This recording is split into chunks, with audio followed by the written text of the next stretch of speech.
আসসালামু আলাইকুম। আর আমার বারান্দা বাগানের গাছগুলো সুন্দর হয়ে উঠছে। আসলে পরিচর্যা, যত্ন এগুলোর মাধ্যমেই সব কিছুই সুন্দর হয়। যেকোনো সম্পর্ক বলেন, যেকোনো যেকোনো কিছুই পরিচর্যার মাধ্যমেই সুন্দর। আপনি যদি আপনার হাসব্যান্ডের যত্ন নেন, সে আপনাকে ভালোবাসতে বাধ্য। আর একজন হাসব্যান্ড যদি স্ত্রীর যত্ন নেয়, স্ত্রীর প্রতি কেয়ারিং হয়, অবশ্যই ভালোবাসাটা অনেক সুন্দর হয়, অনেক ভালো হয়।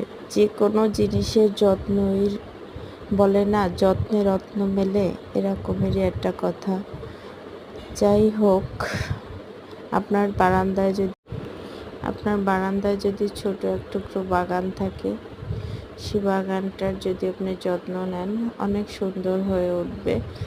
আপনি যদি সেখানে গিয়ে দাঁড়ান, আপনার মনটা ফ্রেশ হবে, ভালো হবে।